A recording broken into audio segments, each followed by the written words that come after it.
Okay. It's pretty informal. So welcome. This is Just Keep Swimming, Don't Drown in Your Open Source Project, the panel version. I'm just your friendly moderator. I am not a maintainer. I do not code, but these fellows do, and they're going to tell you about how they manage that. And prevent burnout and all sorts of other great things. So I have some prepped questions, but otherwise I'll kind of be relying on you to also keep the conversation going and ask them all the things you want to know. I'm going to let everybody then introduce themselves, starting with Jeff. I'm Jeff Geerling. I know a few of you, but I work for Acquia for the past couple years and have been a Drupalist for 9 years now. And I help organize the St. Louis Drupal meetup. I also help organize the Ansible meetup and am fairly active in the Ansible community. And I'm kind of a serial open source project opener, and am up to 155 repos on GitHub, as well as 12 modules on Drupal.org and some other projects besides. So one question I often get asked is like, how do you find the time for that? And it's like, I don't find the time for it. I just make some time and then devote that time to open source stuff. And because it's a passion of mine, probably most people in this room would probably say that open source work is a passion of yours. We're lucky enough to have the time to devote to it, and I figure it's, in some sense, it's a little bit like a community service type thing. You know, I'm helping other people. The hard thing is sometimes you're also finding that like some of the people you're helping are big organizations, and it's like you want to help them, but you know, it's like, why don't you give me some money or something? You know, like I just saved you $1,000. Can't, you know, at least contribute a PR or something. So. And just a quick note about this session, I was hoping to have it ready for today, but the problem is that I have another session tomorrow, and I didn't want to try to stretch myself too thin. And so that's one of the things I talk about in the session that will be at DrupalCon, so watch for that. I'm Matt Glaman. I'm at Commerce Guys and the co-maintainer of Drupal Commerce on top of a lot of other Drupal modules and some pet projects like Contrib Kanban, which turns the Drupal.org issue queues into Kanban boards. And I'm trying to build a composer GUI to help lower the barrier to D8 and modern PHP. And I've been doing Drupal for 4 years this March. And so it's just been like, you know, that balance of open source with having fun, and then it becomes like, how overwhelming is it to your other parts of life. Hi, I'm David Snowbeck. I maintain or co-maintain, I always say 20 plus modules on Drupal.org, but it's totally a lie, it's like 40 plus. I've been doing Drupal for a while. I don't remember how many years. I was really surprised to hear you say 4 years because of how active you are. That's such a short period of time. But I've been doing open source, other communities since like, I don't know, the late 90s. I've been doing open source a long time. I work for My Drop Wizard. It's a Drupal support maintenance company. I guess on this panel we're supposed to give like tips and tricks for life balance and stuff. Like I think I am an anti-pattern. So whatever I do in my life, don't do that, and you'll have wonderful balance. But yeah, thanks for. All right, well, thank you guys for the introductions and participating in the panel. I'll kick things off with one question, and then after that, if you have questions, just feel free to raise your hand. I'll kind of call on people, and if there are no questions, then we just keep going with mine. So I guess I'll just start with a really super easy one. Do you have any tips for juggling maintaining with your real job? Yeah, I think that's a hard question because, I'm lucky enough to work at a place, Acquia, that has kind of the open source culture as part of it, and depending on who you are and what position you have, you might have more or less time that you could devote to open source. But really, one of the core parts of my work at Acquia is when we run into an issue or a bug or something, we will work with the community, whether that's writing a patch or RTBCing a patch on the issue queue. or helping port a module, those kind of things. We usually have the time to help with some of that, and it's part of our company's culture. But I've been other places where you mention something like that, and it'll only take a few hours for me to do this extra bit to make sure that it's easier, and you have to try to prove that helping the community helps us too, and that's sometimes a hard conversation. But at the place that I worked before I was at Acquia, we did slowly over time make that case, and most of it was we made sure that when we could, we would kind of sneak a patch in or something, and then we would prove over time, hey, this patch got committed, and that's 3,000 lines of code in that module that we don't maintain, and that was kind of the selling point for how to work with open source. Is we help maintain it, but it's not our responsibility, and especially at that, in some companies they have a culture of the code standards, and like when you do a commit, like how many lines of code did you change, and that's a measure of success. And it's like you have to learn how to work with that culture and not let it dictate how you work. I know for me, working with Drupal Commerce, and all of our clients are building on Drupal Commerce, the wormhole becomes, where does the client requirement start and where does that work finish before I get hooked on fixing bugs and improving the system, especially with Drupal Commerce 2 being built. Over my project, there's tons of times I caught myself, I would pull a 10-hour day, but only 4 hours was really billable because I got caught on like a maintainer spree. So the really hard part can be, what is billable, what is not billable? Do you start to try to steer the ship in a certain way to fulfill your maintainer roles that might necessarily be business roles?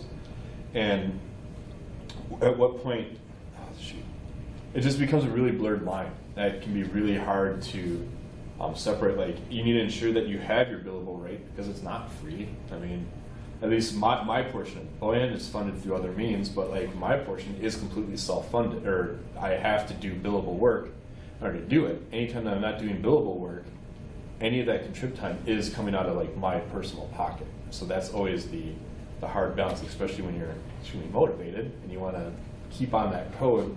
You could, financially hurt yourself. So everything they said was awesome, and I'm going to go a slightly different direction.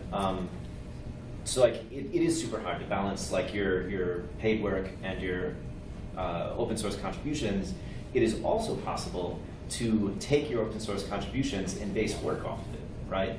I don't do this really anymore, but for several years, all of my paid work was based around helping companies work with Panoply, which is a Drupal distribution that I maintain. And it was really, really cool because like I did all of this free work on Panoply, got known as the Panoply guy, and then I was able to get tons and tons of work out of that where it was like, I managed to, for this period of time when I was doing it, structure it that my work was built around my open source rather than the other way around. Were you freelancing at that point? Yeah. So it's not a fix-all solution, right? Because you might like your straight job doing your thing or whatever, but just another possibility that exists with open source that doesn't necessarily exist otherwise, to turn your hobby into profit. So kind of a follow-up to that question is, any tips for juggling maintaining with your real life? Yep. Someone else want to start on this one? Sure, I can. So it's funny because I catch myself trying to do that balance. So I have my morning time. I'll get up in my morning and start a little bit early before work just to go through some queues and try to keep up with things like you do your email, which I think is funny that we have that we start work before work so we can catch up with work. So take that feeling and then also add that you have other people relying on you to reply to their problems with the software needs support. And I have 2 kids.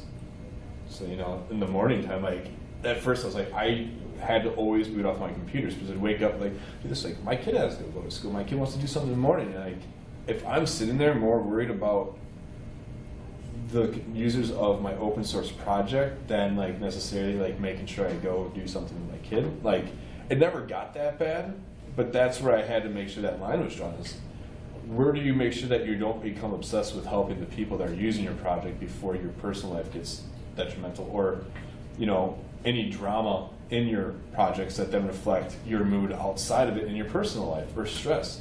I mean, I was invited to do there was London earlier this month to do a keynote and talk about Drupal commerce. I was here.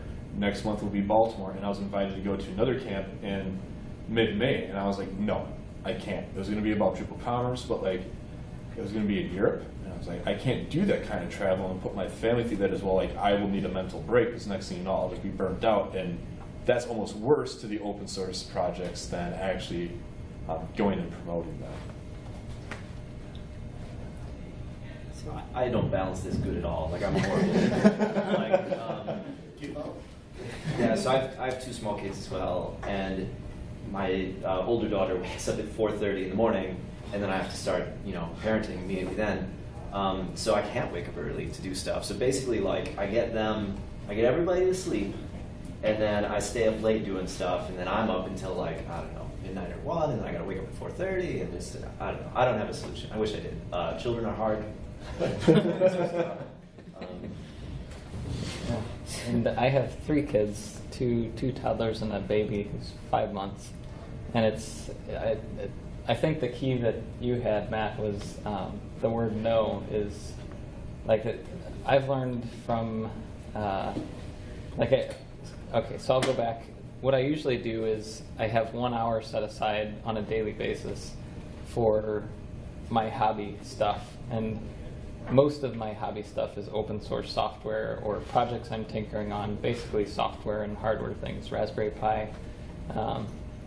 And because I have 1 hour and I've devoted that hour to something I'm passionate about, I think earlier today there was a presentation where somebody mentioned like every task will fill the time allotted to that task.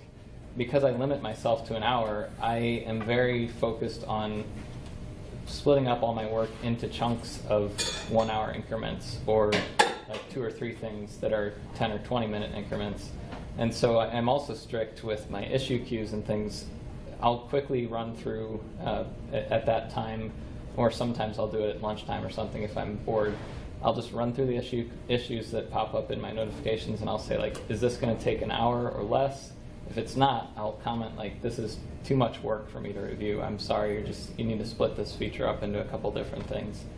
And sometimes people get a little angry about that, but like that's the only way I've found to cope with the time of it, because if you do have family or a significant other, or if you're if you have something outside of Drupal and open source, which I'm hoping everybody has at least something, like watching birds or sitting in a chair, like racing cars, I don't know what to do. But it's like you have to split off that time, and the best way is to say no to anything that's major. And sometimes even like there's one of my Ansible roles, somebody had some really neat improvements that would make it way more flexible and awesome. But it was a lot of overhead and something that it's like, I'm not going to use it. I can't maintain it. I know that that's going to cause me problems down the road. I'm not going to accept it. And I told him, like, you can fork this, or you can help me make my role more extensible, but I'm not going to even look at your work. I'm sorry. It's too much. So no is the key, I think. So it sounds like an important thing that you all mentioned is definitely setting boundaries and kind of figuring out what your own limits are and sticking to that, right? Saying no then when you reach them. Anybody have anything? All right, then we're going with my questions. I'll throw a question out. So I'm in this situation right now where I kind of by accident created an organizational specific project. And I feel that it could have a lot of value as an open source project. And about 4 days ago, I kind of started taking a knife to it, just getting all the company-specific stuff out. And with the company I'm with, they're going to let me work on it, they're going to encourage me working on it, so on and so forth.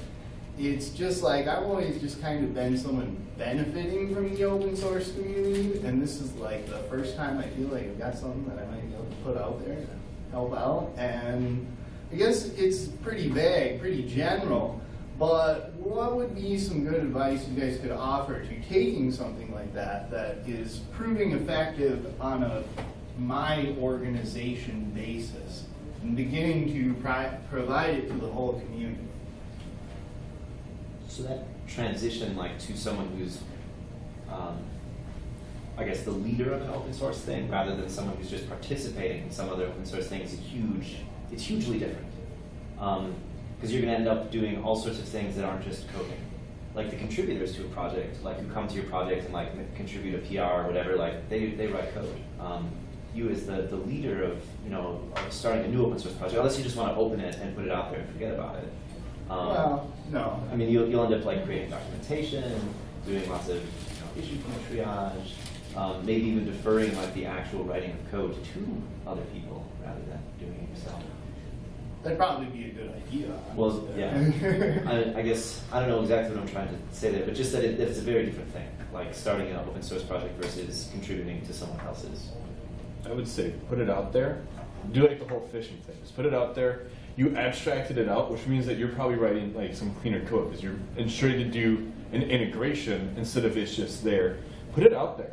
Just like give it like some fancy docs, like make the GitHub page up into Drupal module, like put the Drupal module page up, and just let it sit. If someone uses it, they use it, and just play kind of a management role. And as you guys need patches to improve it, do patches, and then, you know, if the company's going to give you time, do the 1 hour rule. Just like, I'm only going to moderate this during business time because it's a business cradled project. That's not the right word, but you know what I mean.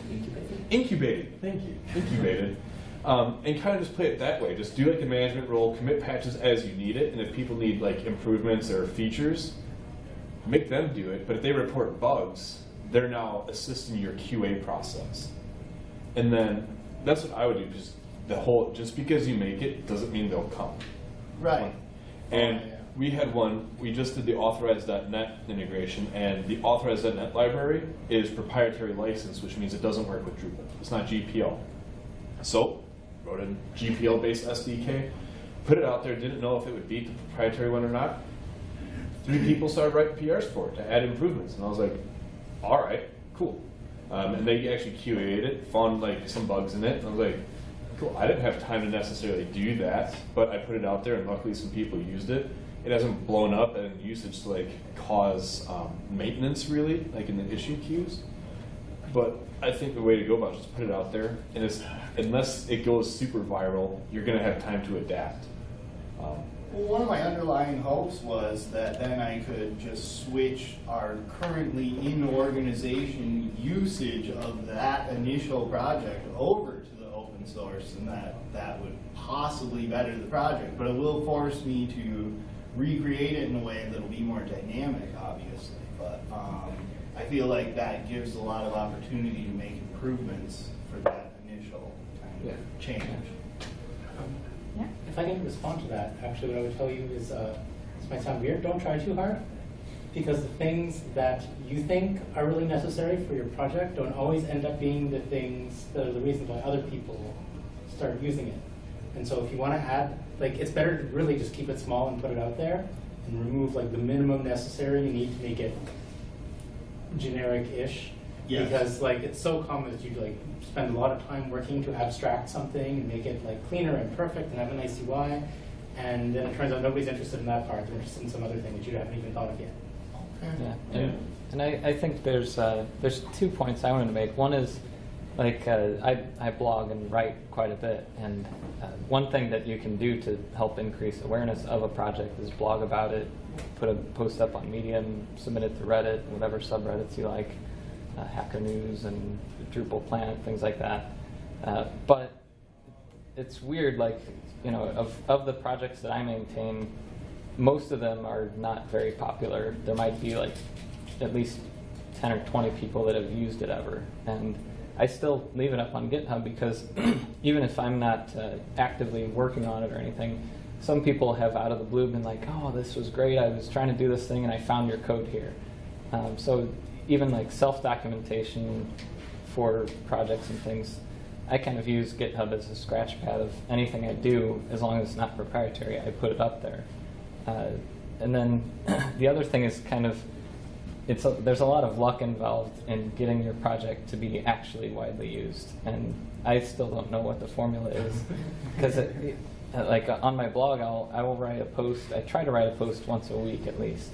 But some weeks I'm very prolific and I do like 8 or 9 posts because I don't know why. But anyway, so I'll put these posts up, and a lot of the times if it's technical, I'll stick it on Hacker News and Reddit and a couple other sites. And like 97% of the time, there's no traction at all. There might be one upvote or something, but I have no idea why, because usually it's the post that I don't care as much about and I didn't spend as much time on, but it says like 2 or 3 things. Like all of a sudden it'll be on the front page and I'll be like, this is ridiculous. Like, cool, but it's like I have no idea. And it's the same way with open source projects. Like, don't expect to make, like, even if it's a really cool project and you put your whole life into it, it might not succeed. And it's not because it's bad. It's just there's a weird luck involved, you know. All right. What one thing would make your life easier as a maintainer? I've actually thought about this one. Sorry, this is part. I'm going to give a section of the thing. There's a checklist that I go by if I find a bug in a module or something. First, I'll make sure that I can repeat the same thing more than once. If I can't, I'm not going to file an issue. A lot of people will post something like, "I got this error." Like, I guess I'll go by a negative example. A few days ago, I got a PR or an issue on GitHub. It's like, I ran your thing and there was an error and I couldn't get past the error. It's like, well, what was the error? Did you try twice? Did you restart your computer? Like, you have to do the most basic of debugging things by reproducing it. Once you can do that, I need steps to reproduce it. Like, give me, I did this, I did this, I did this. And as a maintainer on GitHub, there's actually some cool things you can do. There's an issue template that you can put in that will let you like put in documentation. So anytime somebody adds an issue, it has that text in there, and they have to change things. So they have to say like, this is a support request or a feature request, and this is this is the problem, and I have like, here's where you go to paste your whole log output. And a lot of projects do that. On Drupal.org, there's not really that at this time. I wish there was, because I still get a lot of like completely out of the blue things, and you always feel out of charity that you should like help these poor souls that are lost, and especially since it's like them posting an issue means that they tried your project, and that makes you really happy because somebody cares in the world besides you. But it's I think that the template is helpful, and then just instructing them. Like, some of the best users I've had of my work are the ones who I would respond personally and be like, hey, can you give me this, this, and this, and I'll try to respond. And then they'll do that. And then, like for Drupal VM, there's luckily some other people who will also respond. So I'm not always on the hook for it, but you have to give the details of what's going on. Or if it's a feature request, give like background, why you want it, how you want it, what would be the ideal thing, and then I can work from that. I can't work from your Apache installation doesn't have this and it's stupid. Like that's not helpful. But I get that all the time, and I also, you have to have a thick skin, but I don't think that's a good answer. You should call your users to a higher standard and point out like, hey, this is an open source project. I'll get to it when I get to it. That kind of thing. So I'd like to say on Drupal.org, postponed maintainer needs more info is here from me. I used to, whatever skeletal information was there, I would try to figure out for them what was wrong. Now, if they haven't provided reproducible steps, if they haven't really explained the use case for their feature requests and so on, maintainer needs more info. And half the time they never come back, so that's less work for you. Yeah. I know the one thing that would make my life easier is if people realize that a maintainer isn't like a magical solution giver. Like, it's a maintainer. Like, I'm maintaining something to make sure it doesn't fall to the wayside, to make sure that patches are committed, that code does get updated, but it doesn't mean that I have the answer to the bug. Like, I will make sure that if there's a bug found, and if there's a solution for it, it will get committed, and that there will be releases that go out. But it has, like, if people could just understand that you report, just because you report an issue doesn't mean I have the answer or that I will be able to get to it. And just like, I'm a person too. Or that you're obliged to. Yeah, like, people you're imagine not the paid issue for teams this. are like the support channel at a paid vendor. Yeah, and that happens with commerce all the time. Just right, they're on a deadline. They're building like an e-commerce site, and I feel that there's always like that extra bit of urgency. And it's like, just because we post to support things, you don't know how to implement something doesn't mean that we're entitled to provide an answer. Like, as a flip side, people that realize that we're here to maintain and curate, it doesn't have to be just us. Like, we've seen that recently as other users are coming in and helping triage the queue or answer questions. And it's like, it doesn't have to, the maintainer isn't this benevolent person that has this mighty like judgment hammer. It's we're just people that are making a decision, and you can equally join in and help with that. So I guess now that this has turned into complaining about what we wish contributors did, what I always try to tell people when they're, I don't know, upset or being hostile in the queue is that, like, by using the software, you're a contributor. By posting this issue complaining, you're a contributor. And that it's the responsibility of all of the contributors to make the software better rather than, I don't know, a sort of us versus them kind of thing where there's a them over here that's making the thing. One thing that you said before we go on to any other question, you were talking about, well, and Mike said something about postponed, the maintainer needs more info. Another thing that you have to get over if you want to maintain anything with any sanity and any work-life balance is you can't worry about the issue queue, like the size of it, the quality of it. It's like, especially, I'm probably closer to OCD on whatever spectrum that's on, but I had to get over the fact that every one of my projects has anywhere from 1 to like 300 issues open, and but I still do a couple things to try to prune that. I have a policy of, if it's not a feature request, if it's like a bug or support request that has no reproducible issue and it's not critical, I'll close it after a month or two. And but I don't care. Like, if it does stay open, I don't care too much. When I come through that module or that GitHub repo, if I have an hour and I'm devoting it to that project, then I'll literally go in there and copy and paste a comment into each one of those issues that's older and say, this issue hasn't been updated in a month. Please reopen if it's still a problem for you. Close, close, close. And I'll do that 10 or 20 issues at a time. No skin off my back. The issue's still out there, so people can Google search for it, but you really have to not be attached to your issue queues. If you are, it's kind of like I always try to do inbox zero, but I don't care too much. It's just cool to do it. So I'll usually have 25 or 30 emails at least, and I delete almost every email I get, but I'll leave ones that I'm like, ooh, these are important, but then a few months later they're not important if they're still in the inbox. So I just go in and delete them all, and it's no skin off my back because it's open source, As Dave mentioned before, once you release a project, your role sort of changes, and now you're doing more docs and bug triage, and responding to questions like, how do I make this work on Windows? And often collaborating with people who don't have the same plan and priority for the software as you do. And sometimes you get to this point where it doesn't feel like fun anymore. How do you keep it fun? So yeah, like so not as a maintainer, but like in my role as I'm a member of the Drupal security team, it feels like as a member of the Drupal security team, I don't get to work on cool security stuff. Like my entire role is coordinating with all these other people and helping them accomplish that, or doing security fixes and cool security stuff, and that sucks because like I enjoy that stuff too. I don't know. I mean, eventually maybe you have to move on and do something else. Get co-maintainers to help take on some of that work. That's always a problem though, when you start to get co-maintainers and they start taking things in a different direction from you. Sure.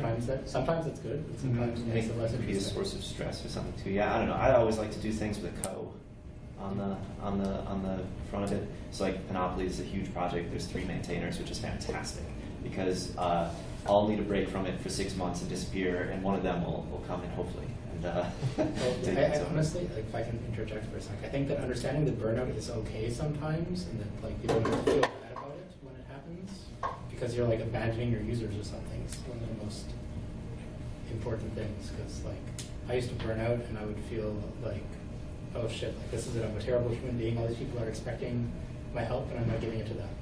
And I'm just like, okay, so I burned out for a while, whatever. Well, they're still better off than they would be if I hadn't made this open source in the first place. If I hadn't helped them. So. Well, one way that I try to keep sane, especially with like Drupal Commerce 2 being the hot new stuff in D8, and then there's Commerce 1 and D7. It's like, I don't want to go back. Well, like you alluded to earlier, like by being the Panoply guy, there was business around that. Yeah. Because if the problems, well, we started pitching Drupal 7 Commerce Performance. Like, right, Commerce itself, there's like some bugs, but mostly the issues are when you start scaling and having performance issues.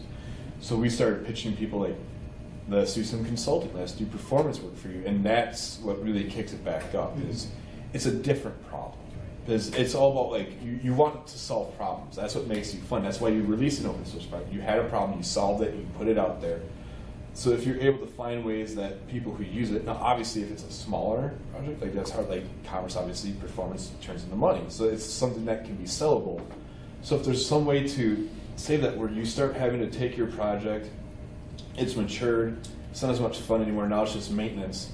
But if you can find a way to solve new problems using it, I think can help revitalize. Like when you're at like the edge of burnout, like I'm done with it, take your break and then find a way for it to solve new fun problems.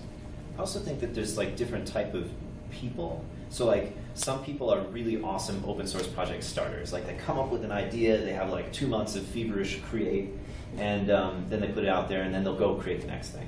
And then there's other people who are like, I don't know, thrive on maintaining and that sort of long-term thing. And maybe, I don't know, if you, I guess, know yourself and be honest with what you actually like and try to look after that. I was going to say almost the same thing. I think that in a sense too, you can be both of those people, and that's how I approach it. Is I get kind of an endorphin rush out of the time that I say git push to GitHub, because that's like, this is awesome. I did some work that I feel is just complete enough to stick it up on GitHub, and you know, maybe nobody ever sees it, but somebody might, and so that I like that part of it. But I also have kind of given myself, I don't know how, just some internal motivation of like every time that I help somebody in the issue queue, I get something out of that too. And a lot of times it's a bug or something, and sometimes it's a bug that doesn't affect me, but I know it affects somebody else. And I get a similar kind of endorphin rush out of, after that, hopefully the user responds like, this did work, I'm so happy, you know, like that's big for me. And that I think that happens more often than the PRs and issue reports that are negative. And as long as that's happening, that's a way that I can maintain it. But I've burned out on certain projects before, and you know, I haven't had a full-on burnout like a lot of people have, but I think that's because I try to put up some safeguards against it by limiting my time and by having a family with kids that are very demanding of time. So, Thank you. How do you guys let people in on like your roadmap for your projects? I mean, it's probably an interesting question given that some projects are this big and some are, you know, gigantic, like Drupal Commerce. How does that happen? And from that too, you mentioned other people come into your project with different needs and interests and that than you might have. I'm curious kind of how you manage that process as you're planning next moves and that kind of thing. If that even happens. I don't have a roadmap. We don't have a roadmap. Yeah. I know people throw us like some crazy needs, and for example, there's one. Somebody misinterpreted our goals with coupon, and they're like, well, when we apply a promotion, we have to be able to provide a context for the source. I'm like, what is the source? Like, what do you mean? We went through it like 4 times, closed an issue, new issue came up, came with a different one, and slowly started to like flesh out the promotion system and get an idea of their need. But it's just, I'm just kind of like, I'm gonna let you run and do you, like run, do your thing, and hopefully we'll eventually either I'll have the personal strength to sit and talk through it, because that's the one thing I know with those issues. I try to back away. It was like, I know where this is going to go. I'm going to get cranky, and that's the last thing that you should do. And actually, and after a while, we did come to this. And I left it open. They kept patching and figured out a proper way for them to implement that worked around their problem, but just kind of, I don't know. Having a roadmap is hard, like because do you have a PM? No. No, that's what I was going to say. You need a PM. There's no, and even then, like, how do you know what you really need without knowing it? Yep. And- No, I know. Yeah. Well, for Drupal VM, I actually tried doing a roadmap at one point. I had like releases, and I would put issues into them and all this, and it's like there's a reason why PMs and VAs are paid lots of money as well as developers, because that's a full-time job. And for most open source projects, if you're spending more time doing that than working on things, your velocity goes to nothing. Yeah. So for Drupal VM, usually my roadmap is I'll think of something, I'll stick an issue in there, and then if I get time, I'll flesh it out a little bit, and then it might happen in the next 5 years or not. I don't know. So and a couple times it's interesting. I like to put my thoughts in the issue queue, because people following the project can see, like, here's something that's being thought about. And a couple times I've put something that's like, I'll probably never get to this, but it'd be so awesome. And then somebody else is like, yeah, that is, and they do it, and I'm like, this is awesome. Like, thank you. Well, that's kind of what I wondered, is how you encourage some of that stuff to happen. Like, if you can get enough out of your Share the head plan, and only pick it up. So we'll open issues that detail things we need to do. Like, we'll solve one, then we'll make like the 6 follow-ups. But like, I guess that's our roadmap. Our issue queue will have, we'll make like a task and then kind of like make some things off of it and let it branch off. But as like a legitimate roadmap with like time. Yeah, you can never promise when it's Yeah, and it's right. I feel like that is good not to make a roadmap in that sense, because that makes burnout, right? Because it's not a client paying you to hit a deadline. It's Right. You're putting yourself at a deadline that you can't hit. We wanted to have an RC for commerce in Dublin. That's when we take beta. But there was reasons for it. Like, Boyan had 2 laptops stolen, and then he spilled coffee on. No, one stolen, spilled coffee on one.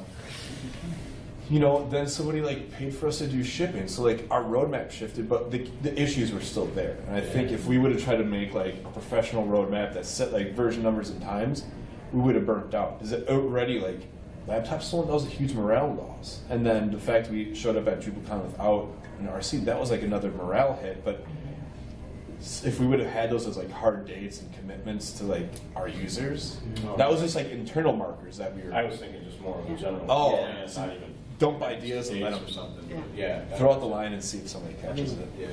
We've done roadmaps for Panoply, not with dates. I mean, it's so hard. Like Drupal core can't even manage that, and they have quite a huge number of people invested in it, working on it, and all that stuff. But users love it, which is why we tried to do it, because people want to know what's coming next. And I like the way that we did it depended on the state the project was in. Mm-hmm. Like super early on, we did like very feature-based, kind of structured roadmaps, and we have kind of a structured roadmap for the Drupal 8 port, which is still in progress, if anyone wants to help. But like when it goes into maintenance mode, that's basically like curating issues, right? Yeah. So we'll say, okay, there's these 3 like super critical issues, and then like these 3 that we think are easy wins, and like we'll glom them together and say that's the roadmap for the next release. Got it. And then we just made issues for each of the releases and linked them on the project page. I think they're all still there. We just like crossed them out. They're not very interesting though. They're just listed issues. And even if you don't have a roadmap, I think it's one of the things that I think has helped adoption on some of the projects I work on is good change logs and good documentation that's up to date, because sometimes people just don't know like what's been happening in the past 6 months on this. Like they'll update, but they don't realize that there's some cool new thing that they can use, and that makes them more excited about it sometimes. Like people will mention, oh, well, you did this, and I found this thing too, and I can put these 2 things together and do something else new. And I guess it's communication. Going back to, as a maintainer, you're not doing as much coding. You're learning how to communicate better with users through Yeah. releases and through blog posts and documentation and issues. Similar to like how project management is a whole other full-time job, like project communication like really kind of is like a whole other full-time job, and it's one that no one wants to do. So usually that falls on the maintainers to take on that. Well, you'd rather be coding, right, than getting some issues knocked out of the queue and. Yeah, I mean, like, so I'd rather that people were using the project and getting value and feeling successful, and if the best, most effective way for me personally to do that is to go write documentation, like, okay, I'm going to go write documentation. Whether or not, like, I would enjoy, writing code more or whatever, but yeah, what I want is the end goal, so. Yeah. Thanks. All right, so why do you continue doing this? Do you ever think about stopping? It's a drug. That's what I'll call it. Like, I've thought about that, and also just like, I thought about that the other day. I was like, I'm a co-maintainer of commons. I am stuck for life. Like, I really thought about it. I was like, what would be my exit plan? I was like, I work at Commerce Guys. I'm a co-maintainer of Commerce. Like, what would happen? And I was like, well, I don't want to. Because it's like a drug. Like, what would I do? I don't know what I would do. I like to help people. I like to write code. It gets me both of those. But, like, I honestly don't know what else I would do. Like, like, that did hit me the other day. I was like, I don't know. But I thought about that. I was like, I shrugged my shoulders. Like, I'm okay with that. Like, I'm the person who did, like, a year here, a year there, a year and a half there. And now I'll hit 2 years at Commerce Guys. And I'm like, I can dig that. Like, Yeah, I You don't found know. your thing. I've stopped several times for different periods of time or for different projects. There was one terrible September where I just stopped doing everything. It was like mad burnout. But like, work on a different open source project for a while, move on to the next thing, or stop for a while, take a break, scale back when you have a new child or something. I don't know. I don't think there's anything wrong with stopping. Yeah, I think that my answer would be like I'll cut off some things. Like I mentioned to somebody earlier today, I have a role that works with Ruby and Ansible, and it's been like 8 months since I've even looked at that. Some things, if I'm not using it, if it's not helping me get that drug rush, I will just not care about it, and I'm fine with that. Some of the people that use it might not like it, but and when I do that, I'll usually turn off notifications for that project entirely. And it's like people might get angry, but it's open source. That's the name of the game. If you want to develop it further, go ahead and fork it. It's an open license. I don't care. But even with like Drupal VM, I've had times where I would not touch it for a month or two, and sure, there's a couple things that might go a little wrong, but the nice thing is if it's good enough and popular enough, someone else will help in the issue queue, and if nobody does, then again, you have to be able to detach yourself from the project somewhat and not be afraid to walk away. All right, we're at time. I think that was kind of a good concluding question. There are lightning talks going on downstairs starting in 15 minutes. That's from 4:45 to 5:30, and then there's game night starting at 6. So, all right.